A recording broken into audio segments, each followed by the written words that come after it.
We'll talk a little bit about that in just a moment with Ron Insana. But right now, we're joined by Mark Luschini, Janney, Montgomery Scott, Chief Investment Strategist. Mark, welcome. Good to have you with us. Thanks, Tyler. I know Ron, when he joins us, is going to say that inflation is playing out pretty much the way he expected, which is to say that the tide seems to be going out on inflation. Do you see it that way? And if so, what can we infer about how to invest based on that?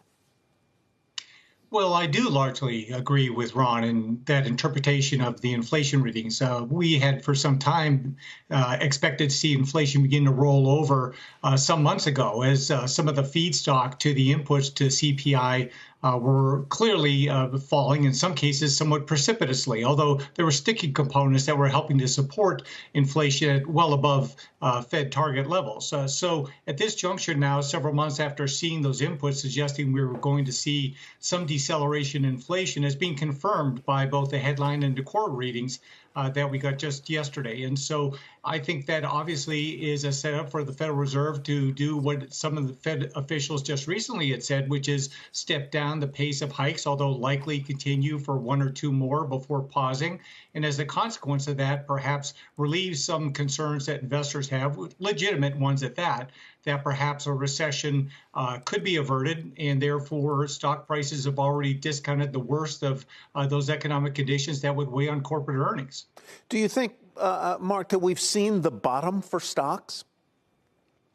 Well, it's a good question, Tyler. Obviously, everybody's trying to ascertain that. And to the extent that we saw from the peak in early January of last year to the nadir in mid-October, a 27% decline, that is a typical drawdown in a non-recessionary bear market.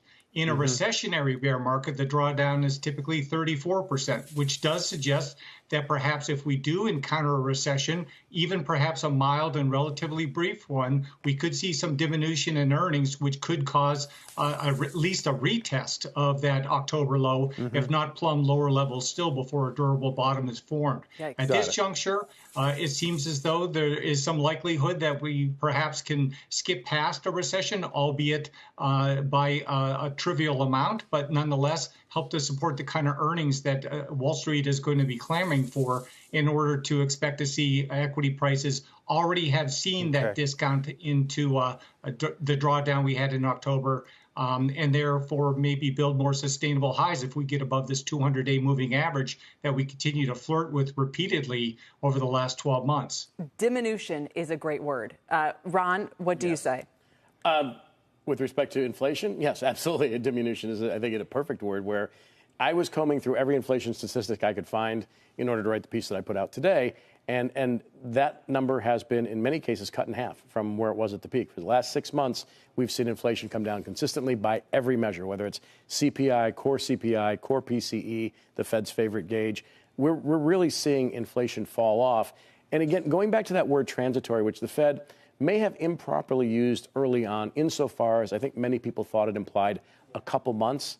In a post-war or post-pandemic style environment, it's usually a couple years, which is the argument, Tyler, as you both know, I've been making for quite some time. And I think the data reinforce the notion that transitory, not permanent, was probably the best way in which to look at this. It was in the 70s and 80s.